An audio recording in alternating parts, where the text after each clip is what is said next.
It was all there, and the Badgers laid an egg at home to a bad team on senior night. Let's talk about it.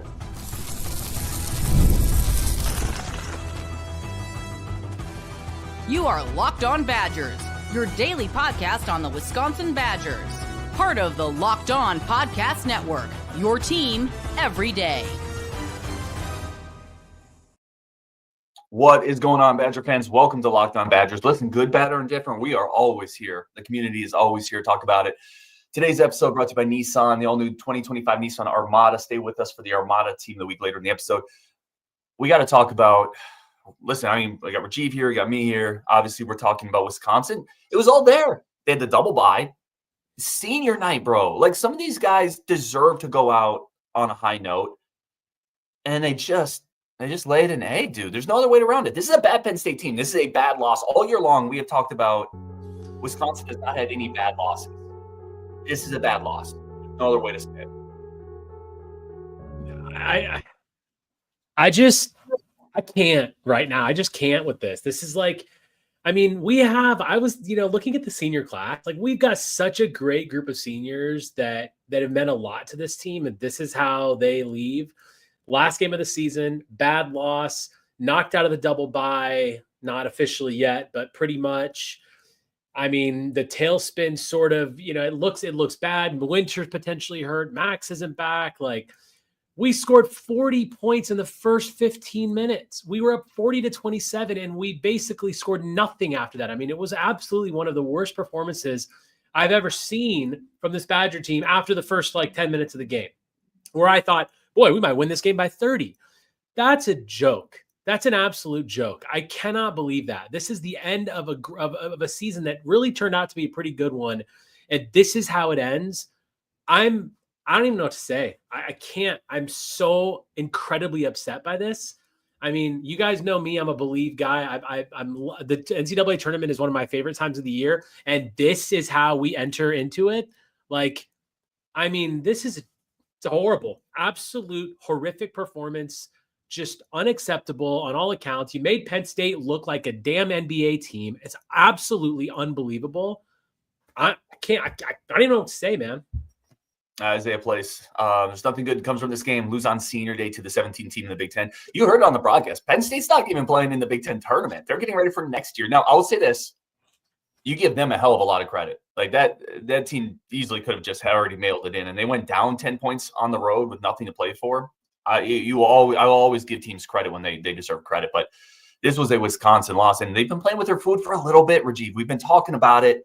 There's been a couple performances where it's like, gosh, man, that Minnesota game a little bit, collapse at Oregon. Now, Oregon's a good team, but that was still a collapse. It feels like you've been taking some body blows here where it hasn't been fully engaged. You haven't been playing as well as you were earlier in the year. And this is what happens. You can't play with your food continually and continue to get away with it. And Penn State bit them. Now, we are going to get the good, bad, the ugly, the good, the ugly. I want to start with this. This team desperately misses Max Klesmit.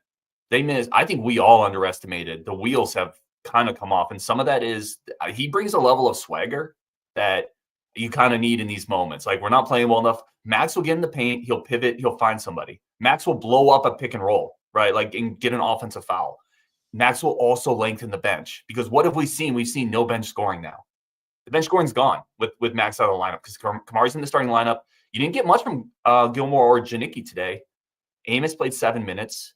And you have to play Cameron Hunter, who's not ready for these moments. Clearly, Cameron Hunter is not ready for these moments. You're playing him because Max isn't healthy. Rajiv, this team really misses Max Klesmit. Yeah, absolutely. And I've got to say, I underestimated how big of an impact that was really going to have. I did. And I agree with you completely that the team definitely misses him. I mean, and he's getting rest. Hopefully he comes back energized and can shoot a little bit, because again, like, the 3-point shooting started out pretty good, 6 of 7. And then from there, after that, it was 4 of 24 after that 6 of 7 run. We finished up 32%. Another game where that's not a bad percentage, but just once again, we just don't look like a complete team right now. And at times we look like you're right. Body blow is the right way to put it. And we were taking body blows during the game too. I mean, every single time the crowd got on their feet, every single time we were like, okay, we took a lead again. Okay, we're back. Oh, just another dunk from what his name? I forget his name. Neuenheiser. I'm not saying that wrong, but I mean, 14 for Penn State. He was owning us. Dunn was hitting threes, had a career day. I mean, it's just, but the thing is, I do understand the concept of like, yeah, okay, Penn State played well, and they did. But we are allowing these teams to play well. We're allowing them to get open threes, and we don't need to do that. The closeouts were so weak. They were so slow. Like, we make teams look like they're playing incredible games. We have to stop doing that. I'm telling you, a mid-major is going to come into a play us in the first round of the tournament when we get a couple early fouls because John Blackwell and John Tonje are extending their arm. And all of a sudden, a mid-major team is going to upset us because they can hit the three and they're playing with passion, and we're just not. I mean, this team is so much better than the performance that they had today. Sorry, back to your original point. We definitely miss Max Klesman. I'm hoping that he can really get back into it. I'm just like all over the place, Tonje. I'm so upset about this. And I know everyone in the community is upset. I know people in the chat are upset. Like, this is a tough one to take, man. Like, the Oregon game was really hard for me. This is just a level of unacceptability that we can't have if we're going to do anything in March. Yeah, the Oregon game is better. I mean, like, not better, worse, whatever. But this game, because you had stuff on, you had the double bye. You had it there. There's stakes to this game. Aside from the fact that playing well matters late in the season, how you go into March matters. You're not playing well right now. You had the double bye lined up, and this was senior night. This was senior day. This game should have been. You know what I had teed up for this game, Rajiv? I had teed up. What an incredible group of seniors! How cool was it that they could go out on this note? Yes. That was the theme of this show. I was thinking about that too. I'm like, oh, this is going to be really good to just give a lot of credit to these guys. And it's like, this is what we're dealt with. And you know what? Badger fans don't deserve this. Like, we've been dealing with a lot of crap lately with our football team, and now we have this to deal with. And it's just like, maybe we can get something going next week. Maybe we can still have a good NCAA tournament, which, let me tell you something. If you have a good NCAA tournament, this loss will be forgotten very quickly. But our NCAA tournament run just got a lot harder because we just had our first bad loss, and we were pushing close to the 2 line in some predictions. Not anymore. We might have just lost Milwaukee. We probably just got kicked down to a 4 seed at best. I will say this, and I was going to get to this at some point in the show, and people may or may not want to hear, but I'm going to.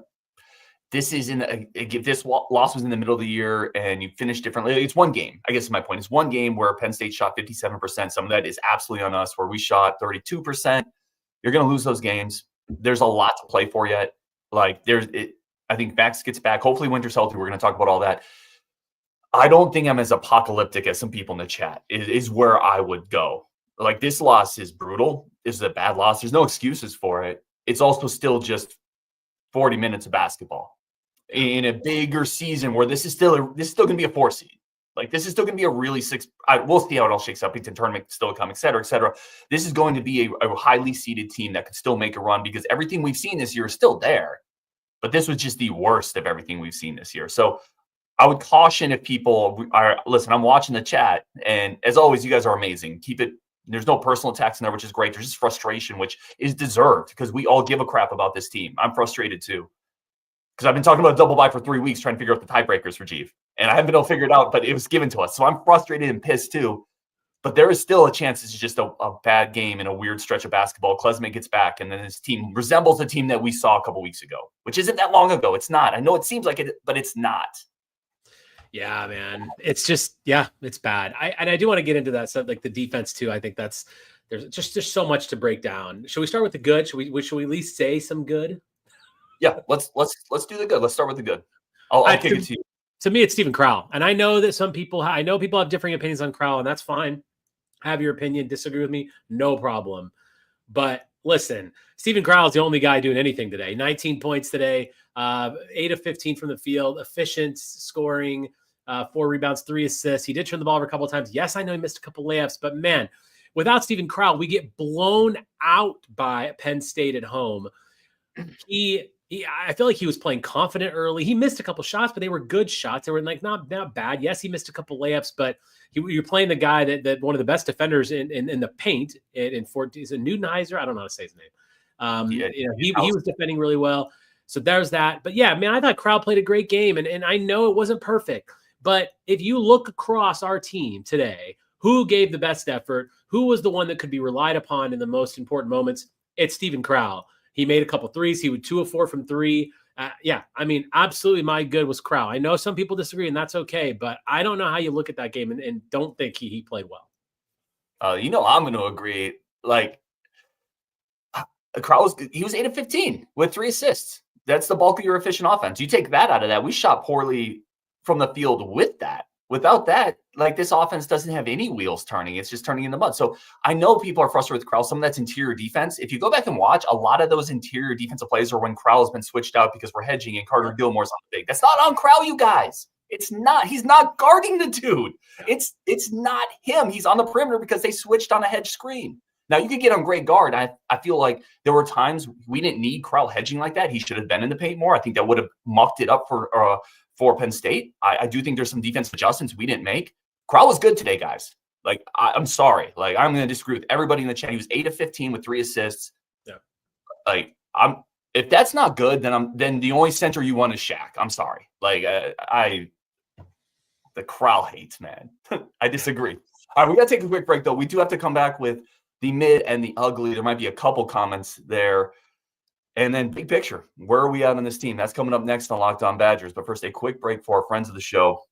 Quick second to say thank you, as always, for tuning in. Today's episode brought to you by our good friends over at FanDuel. Hopefully, you didn't FanDuel on the Badgers with this game. But there's a lot of other places you can FanDuel with the Badgers. NBA, obviously, March Madness coming up, which is an incredible time for FanDuel. Baseball is going to be kicking in pretty soon. Right now with FanDuel, $150 in bonus bets if you nail your first $5 bet. New customers get that $150 bonus bet. So go check it out. Do it responsibly. But FanDuel has all the action, live in-game betting. So you can, in the middle of the game, you can still bet on fourth quarters, what's happening, keep the excitement up, spice up your sports weekend. That's FanDuel.com at your shot at $150 in bonus bets. Make every moment more with FanDuel, the official sports betting partner of the NBA. All right.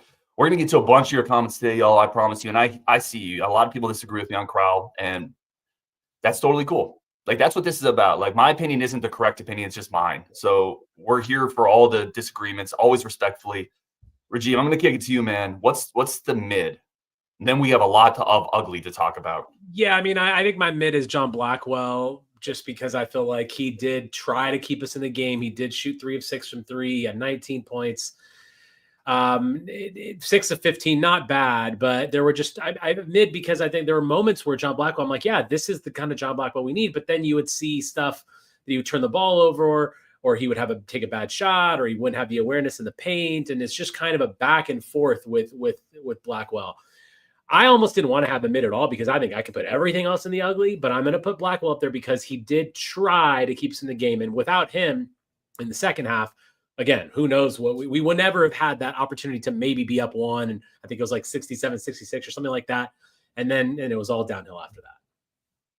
I would say Kamari hitting a couple early shots. It was really nice to see him get back into the flow, hit a couple threes early when the Badgers looked like they were going to do what they should have done. That was nice. Like, he had another McGee game where he didn't hit any threes would have been bad. Like, so him seeing it go through the hoop a couple times, I think, is good. Mid, I agree with you on Blackwell. That's the second game in a row. He did a pretty good job getting in the paint, getting them in foul trouble. But yeah, it's slim pickings. Like, we're in the grocery aisle right now, right before the hurricane, and I'm trying to look for some soup. And all I see is like the shrimp ramen and like the really spicy thing that nobody wants. Everything else is gone. So it's not great. Let's get to the bads because there's several. My first one I'm going to start with is just friggin' sloppiness. Sloppy. There's not a lot of turnovers in this game when you look, but so many of the turnovers were high school type turnovers, Rajiv. Like, they weren't super forced. They were throwing balls right into their hands. Like, just sloppy passing, sloppy execution, sloppy on defense, not getting around screens. There was just a lack of attention to detail everywhere, missing some key free throws, not rotating out to shooters. Transition, offense and defense, I thought was sloppy and inefficient. I just think it was sloppy. It didn't look like we were engaged and ready to play a home game that meant a lot. This felt like the second game of the year a little bit, where Penn State threw some stuff at us defensively. We didn't adjust great. We threw the ball into their hands. I thought in transition we were sloppy. It's sloppy, Rajiv, is my first one. I totally agree on the sloppiness. And I'm going to just dovetail on one of the comments you made. The transition offense, to me, how many times so Penn State actually had 13 turnovers, and a lot of them were in the first half. And we turned the ball over multiple times on that. We turned them over, and then we turned it right back over in transition. I cannot understand our transition offense. And I was blowing up in the Discord watching this game, because how many times are we just going to get the ball, we're rushing up the court, and we dribble right into somebody, we turn the ball over. Someone gets it from behind, or we get blocked at the rim, or was an offensive foul on Blackwell. Time and time again, we can't turn a turnover into more points. And that is exactly what you want to do. You want to turn the ball over. You want to turn them over and score off transition. Then maybe we need to start pulling the ball back out and start resetting our offense, because I can't even tell you how many times this year I'm like, oh, well, this is going to end in a turnover, even though we're flying down the court, because we just don't have, and it's partially the point guard situation, but partially it's decision-making. It's what we're doing in those moments. And it seems like the other team just always has us. So that's my first ugly. There's a lot of them, but my first ugly is just our transition offense is incredibly inefficient. I need to find a stat that talks about how inefficient that particular part of our game is. It's really, really bad. And it's something that we have to find a way to get better, because sometimes when we actually do play good defense, look what happens on the other end. We never pay it off. Yeah, on the year, we're actually pretty good in transition, but it does feel like lately we haven't been as clean there. And I would agree with that. I think my bad, man, there's a couple here. It's bench scoring. We talked about with Klesman. You got really nothing today from Gilmore and Janicki. Amos played 7 minutes and had that stretch of a really nice play, and then he came down in transition and just kind of threw it away. It's just one step forward, one step back with him. Cameron Hunter, let's just call. I was cheering so hard for him. Those were bad minutes. Turned it over on the inbound pass, turned it over on his first drive. Had a bad foul, and he's only playing because Klesman's hurt, right? So that's the impact, the downstream impact of Max Klesman being hurt. But he wasn't ready for today's moments. The bench was really bad today, and we love the energy Janicki had. Janicki had 3 of those 9 turnovers. Sometimes he gets a little too cute, right? That little pocket pass to Nolan Winter in transition. If you just throw it to the rim, he catches it and he probably lays it in. So bench was not very good today, and their bench was really good today. It's a big difference. Another bad for me is our inability to score against their zone that they started running in the second half. So, or late in the first half, we had 40 points, and then literally we fell off a cliff. I mean, we ended up with we scored 35 points in the last 25 minutes of game time. That's absurd. That can't happen. We can't have 40 points and then just do nothing after that. And of course, on the flip side of that, we gave up 50 points to Penn State in the second half, which is just cannot happen. And this is where I know there's a lot of comments on Gard too. And I will give, listen, I think a lot of this falls on the players, but Gard specifically in the second half, we needed to do something better to solve that zone. And I'm not saying I know the answer, but I hope he does. And, whether it's is that they were throwing a crowd at the free throw line, which was good. And then he was passing quick outs. Now we were missing some open threes. We were getting good shots. We were just missing them. So that's not really an issue, but finding different ways to solve that, changing things up, maybe pounding it in the lane a bit more. How many times have we talked about Tonje posting up? There's a guy who literally just never looked like he was in the game at all today, John Tonje. Yeah. Then put him in a different situation, put him on the post, have a mismatch, bring the bigs out, and then force someone to guard him with his back to the basket and see what happens. And I just think that there were moments where we weren't making enough changes. And then the same thing on the defensive side, we weren't doing anything to stop their attacks. We were letting Niederheiser just completely dominate us down low, and Dunn was getting open threes. I'm frustrated with Gard, but particularly our inability to do anything against their zone. Again, we made this team look like they're Michigan or Michigan State all of a sudden. This is the bottom team in the conference. They're not even making the Big Ten tournament. Boy, I'm glad we don't have to see them next week in the Big Ten tournament, because they'd whoop our ass again. I mean, it's just crazy. That Gard specifically for me against that zone was bad. So something you hit in that, which people aren't going to want to hear it. You do just have to make shots, and There is an element to get the ball to the high post and then kick to the corner. We missed 3 or 4 just really good looks down that stretch, and if I would say if you hit those shots, Wisconsin scored. Nobody scored 75. It was 80. So he scored 75 and didn't shoot particularly well. Again, the issue is defense for me. I agree with you offensively. I do think they mixed up. Penn State did, and I don't think we were always clean and adjusting to it. The zone did cause us some issues, but some of those issues were we just missed shots. And I hate to sound so simplistic in that, but that's how you beat a zone, right? You hit shots, and I can get what Gard's doing there. You throw it into your best passer at the high post. And I thought for the most part, Corral found open shooters, and it just didn't translate because we didn't hit shots. But defensively, if you give up 86 to Penn State, what's the conversion rate to a good offense? Like what is a good what does Illinois score on you if you're giving up 86 to Penn State? 103? To me, that's the crux of this issue. I thought we were lazy getting around screens, and I thought the perimeter defense, particularly, we jumped at so many shots, 3-point shots that just gave them wide open driving lanes. To me, that's lazy. That's undisciplined. That's mental. Yep. That was one of the biggest things I saw defensively. And then, Corral's not a shot blocker. You don't have rim protection back there. So if you jump at 3-point shots, you just give them lanes, and they abused us because of that. I thought it was just horrific perimeter defense today, which is why they stayed 6. One of the things we always talk about with college basketball is veteran leadership, and you see every year in the NCAA tournament that the teams that have, like those seniors, they're heady, they play with a better mentality, and they usually play better. We looked like we had no senior mentality out there today, because we weren't closing out on threes at all. Like the number of open threes they got is ridiculous. And then you're right. When we tried to close them out, because Gard was probably screaming to close it on the threes, then they're jumping, they're leaving their feet. And then here we go, the lane's wide open. And it seemed to happen every time the crowd got up, right? So they were sort of geeked up. They were ready to go. They were playing tough, but then they were overexerting. They were over pursuing. They were jumping. They were making bad mental plays.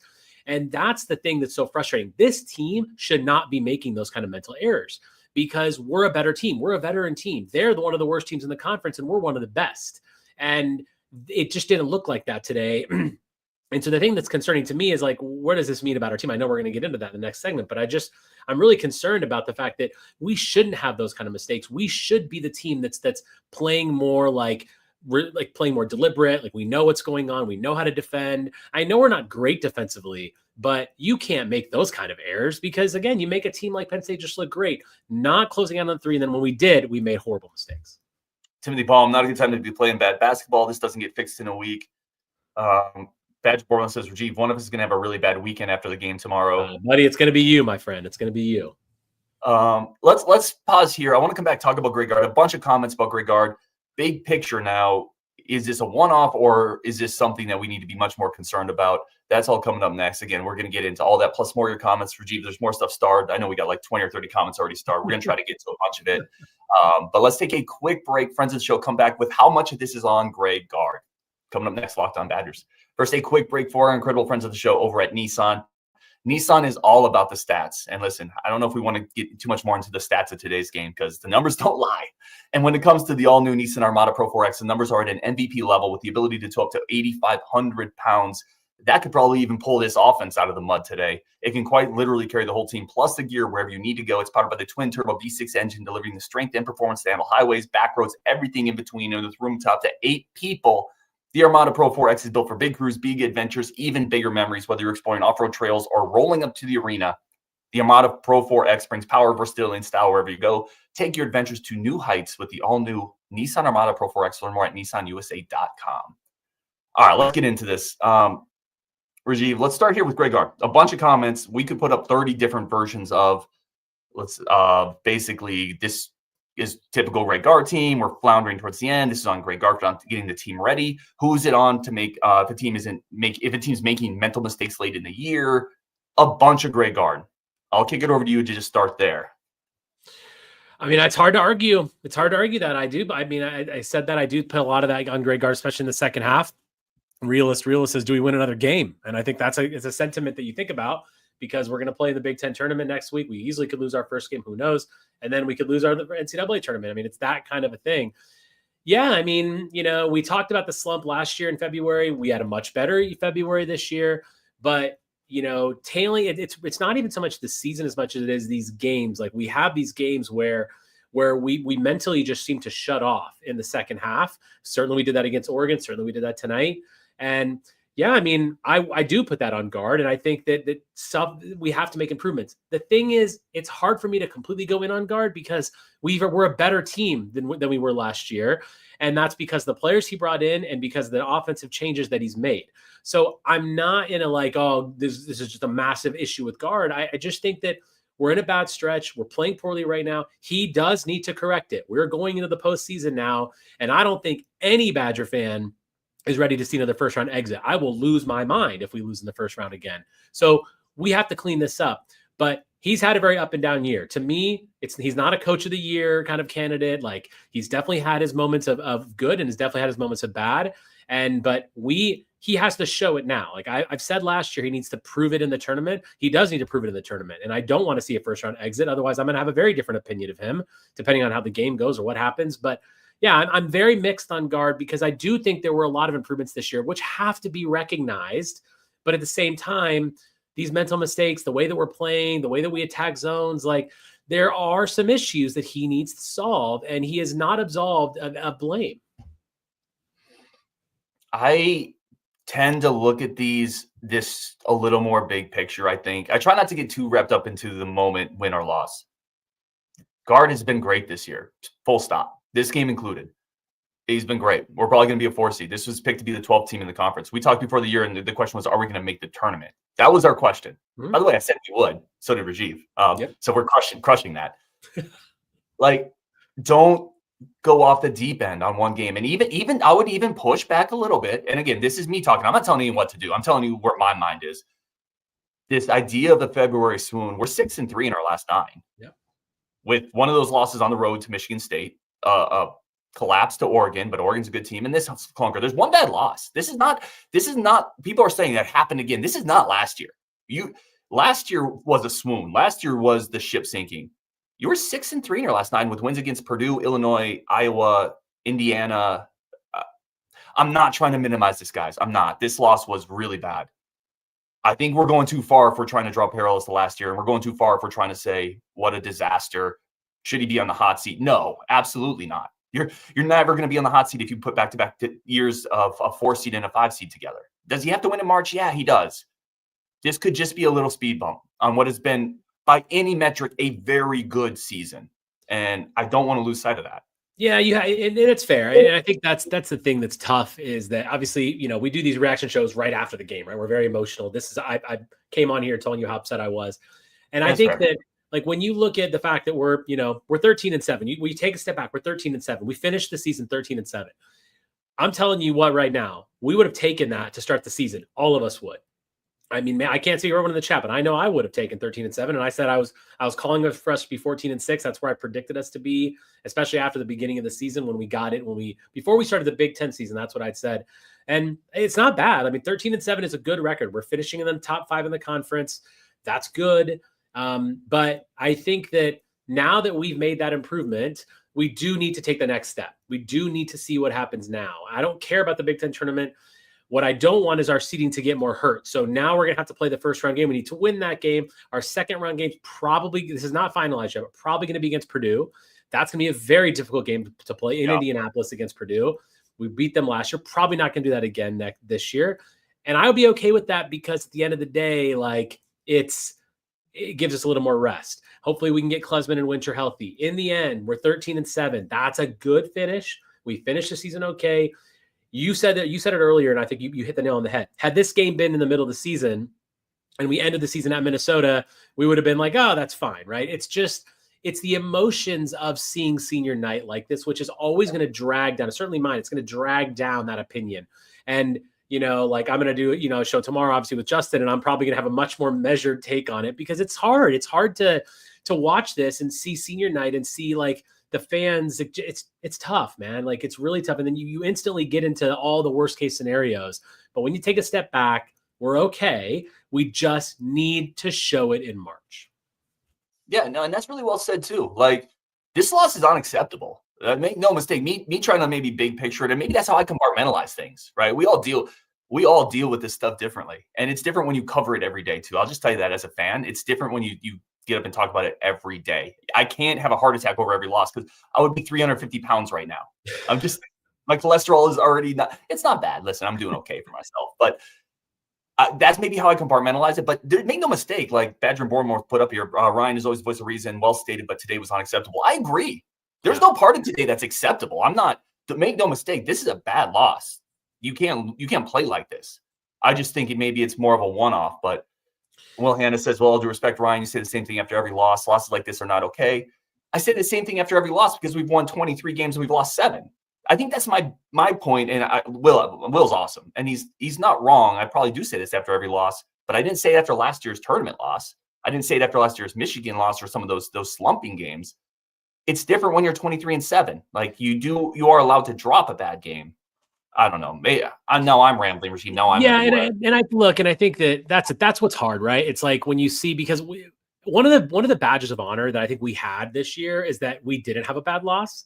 And so that's another thing that like just kind of kills me. Like that Oregon game really hurt me because we kind of lost our really, really good shot at the Big Ten.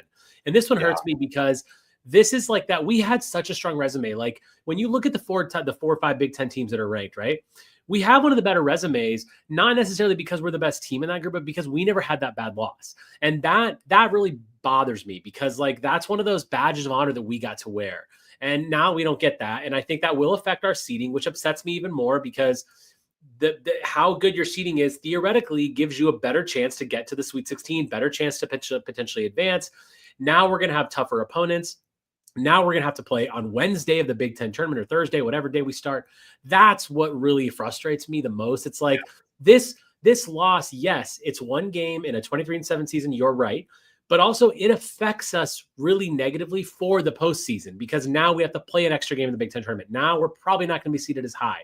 And that's where I'm like, that's what's tough. Now, you're absolutely right. Tomorrow, I'm going to have a much more calm like demeanor about me. I'm going to be at home. I'm at work right now. And it's just kind of like, it's frustrating because this means a lot in how it affects us in the postseason. And if we go to the Sweet 16, no one is going to give a crap about this game. It's going to be in the past. It won't matter. And that's what I'm really hoping happens because I really want to celebrate the NCAA tournament. I love being in it. And I think like, so this is going to be tough. And I think this is one of the reasons that you guys are all here. We've got almost 300 of you watching. Thank you for joining us as always. This is therapy. And it's therapy for me. Getting this out and feeling this frustration is therapy because I'm going to feel better about it tomorrow. And I hope the rest of you do too.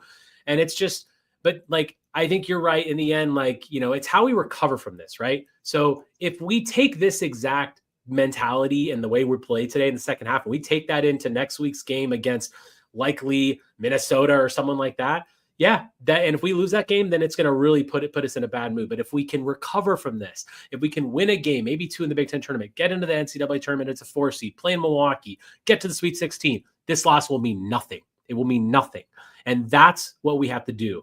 This team has to rally. Gard has to get these guys together. The senior leadership has to come together and realize that we have an opportunity to do something special with a lot of guys that are not going to be here next year.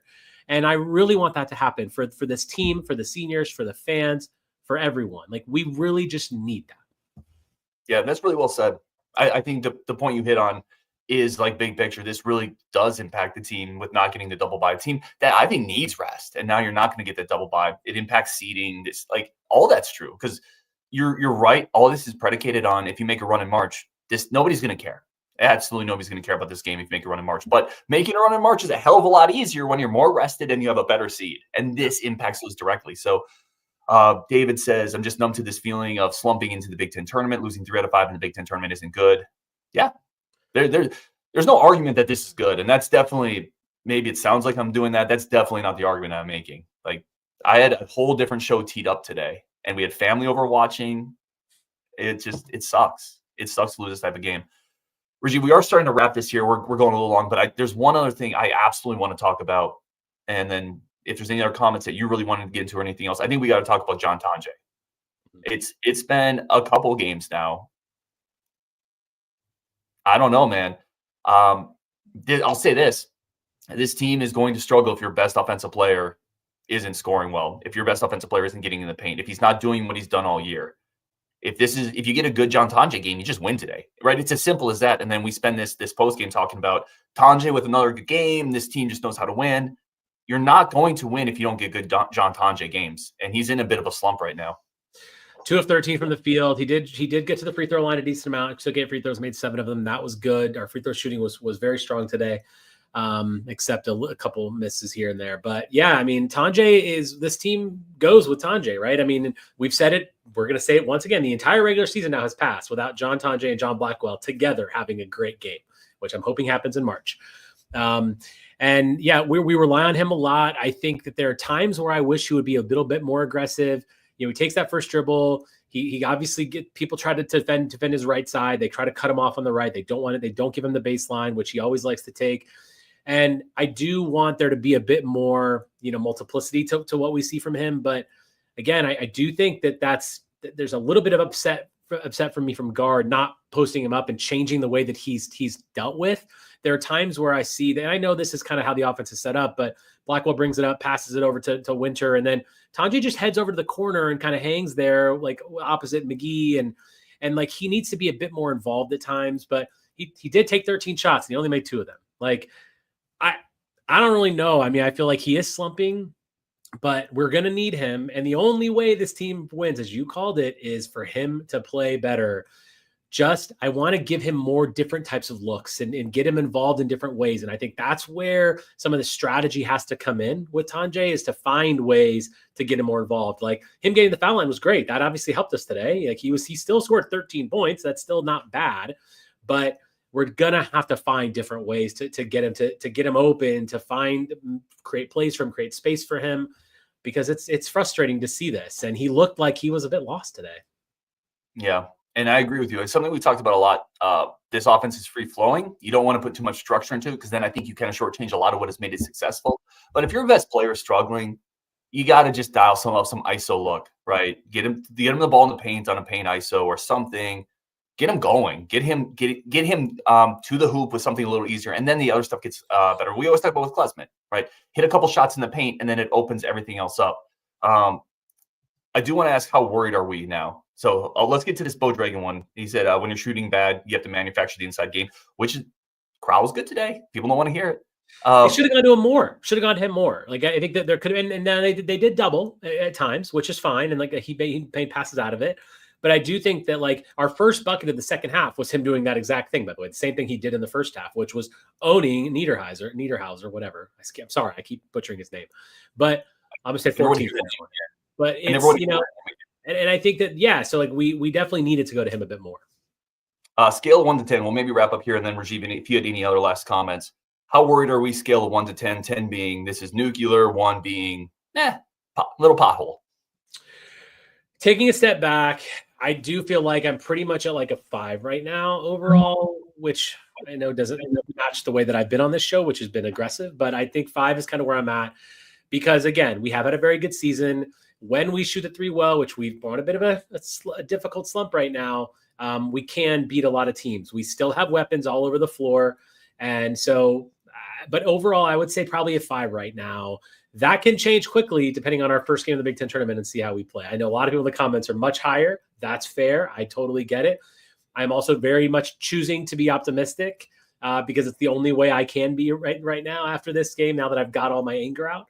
And let's hope that something good can happen. But I'm at a 5. Yeah, P's at a 5. Herb's at a 9 out of 10. Let's get some other comments in here. Realist is at a 10 out of 10. I mean, that is like Cuban Missile Crisis right there. Badger and Bournemouth is a 6. Joel's a 9. Michael Wagner's a 6. Jeff Olson's a 6. Brian Dodson's an 8. So a lot of 5 to 10, somewhere in that range. I think I'm at like a 4 or 5. Like, this is concerning. That if you lose to Penn State and you think you're a real team shouldn't lose to Penn State with something on the line. I mean, I can't say it any simpler than that. This is a bad loss. But I do think, man, and some of this is contingent on, I think Klesmit's just going to be back. I think he could have played today if they needed him. I think that changes things. I think, and this is also contingent on, we better hope Nolan Winter's healthy, because Nolan Winter was playing well today. Yeah. 3 of 4, had 6 rebounds. He's part of the answer to why we got cooked inside, because without Nolan Winter, we just have Stephen Crowell. So I think Winter playing today would have been better. If he's healthy, Klesmit's back, I'm not at nuclear levels of worry, because I think this team is a better team and they're going to shoot better. I know people are telling me we've been saying that for a while, but I do believe that. I think I'm at a 4. Yeah, and I will say about the shooting, like I had done that graph I've been putting up every week, and it's not looking good. Like our shooting is definitely tailing off. I wanted to ask you, What are your expectations for next week right now? Like, are you just kind of like after this game, like, what do you want to see next week? Because there's a lot of people, like I said last week, that I'm okay with an exit in like the semifinals or the quarterfinals just because it gives us more rest. But at the same time, after today, like, what are you feeling like you want to see next week? That's a great question. You can't lose your first one. Let's start there. I think you have to get back on the right foot, and then you have to play well. So what I want to see is healthy Klesmit, healthy Winter, win your first game, and then just a bit of a return to what we were doing, right? Which Klesmit involved is McGee coming off the bench being a spark plug, shooting with efficiency. I think that's where we need to get back to. And by the way, the hidden thing on this that we don't talk about a lot is Klesmit coming back takes so much ball handling burden off of Blackwell and Tonje. And it gets a lot easier for them. How much of their shooting slump is now they're absorbing not just those minutes from Klesmit, not just those defensive assignments from Klesmit. Klesmit is often guarding one of the better perimeter defenders on the other team and throwing his body into screens. We're not as good on pick and roll defense without Klesmit. He's one of our better ones. How much of their slump, Rajiv, is just having to absorb all of that from Klesmit? I think more than we had anticipated and more than we should have talked about. So that's what I want to see. You win your first game, you play well, and Klesmit looks back fully healthy. Yeah, I agree. I really hope Klesmit's healthy next week and plays. It sounds like he will. But Winter I think, is the big question mark at this point. Like, he came back in, clearly had some tape and stuff on his shoulder. But my thinking about that is if they brought him in and they put him back in the game, he must be probably okay. I don't really know why he didn't play later. Maybe he got more sore. But yeah, like, get him healthy. And I'll tell you this is one thing that I've always said. If someone is not 100% healthy, I don't want to see them next week. I don't. Like, I expect Klesmit to play because I think he could have played today, as you said. If you need to leave Winter out so he gets basically 2 weeks of rest from today until we play again, or almost 2 weeks, fine. That's fine. Like, do not take risks in the Big Ten tournament. It's not worth it. It just isn't. The NCAA tournament is the moneymaker. Let's focus on that. Do what we can. Do not take any risks with health in the Big Ten tournament. And this is kind of where I'm at. And I agree with you, by the way, on health with risks, or risks with health. You got to get people healthy. Landon, this is where I'm at. You get Max back, Tonje and Blackwell start making shots, everything goes back to normal. Will that happen? We don't know. Yeah, if that happens. I think the larger sample size here tells us this team is good. That's what the larger sample size tells us. The smaller sample size tells you it's falling apart. That's the Penn State game, some of the Minnesota games and the Oregon game. I am going to lean on the larger sample size that tells us over the course of this year, this team is a really good offense. And it's really good offense when Max plays. So also my father says, relax, guys. Sorry, Pete. So there is that. All right, we're going to wrap it there. We're in 42 minutes. We got a bunch of people in here. Any last thoughts that I missed, Reggie, that you wanted to bring up? The only thing I just want to say is, like, no one cares about this team more than everyone listening to this show. If you're here right now, it's because you care about this, and I get it. Like, we understand the feelings. Like, I obviously took a very, like, I'm really upset. I told Brian as soon as we got on the show, I was like, I'm pissed. Like, this is what happens, and let's just stay with the course. Let's see what happens with this team. We are still a good team. I think, Ryan, you said it best. You kind of like Ryan's better at looking at the bigger picture. And I just like it, but it's okay. If you're upset like I am today, like, get it out, like, scream, do what you have to do, because this was a really tough loss. And I hope that the team, more than anything else, I hope that the team also understands what happened today, because we talked about wake-up calls throughout the year. This might be the ultimate wake-up call. On senior night, look what happened. And I hope Max Klesmit and everybody gets back there and they have a players-only meeting and they really get this together, because this team can still do something special in this tournament. I believe that. I've said that all year. When you have a team that shoots this well, theoretically, and a team that has this many players, you can do something special. You heard people talking about, Andy North was saying that, like, this team gels really well together. Like, there are positives here in the season, not today, but in the season. And I really, really hope we can do something special. And Cody said Wisconsin's about to be a 6th seed. Like, again, don't overreact to this. The seeding's not going to go that crazy. This is still a really strong resume for Wisconsin in the big picture. They're going to be fine. And ultimately, they're going to have to play well to advance in March, whether you're a 3 seed or a 4 seed, right? Certainly, there's easier pass and harder pass, but you're not going to advance as a 3 seed, Rajiv, if you give up 60% from 3 either. So it is what it is. On Wisconsin, appreciate every single person tuning in as always. Yeah, like, not the way we wanted to end this season, but certainly a ton still to play for. Go check out Locked On Big Ten when you're done here. Obviously, more thoughts on both channels coming up later. Bucky Report and Locked On Badgers with this and other stuff. Thank you so much for tuning in, and we will talk later. Have an incredible weekend. Hopefully, this therapy helped get some of that out, and now you can go have an incredible weekend with the fam, the friends, yourself, whatever it is, on Wisconsin, and we will talk later.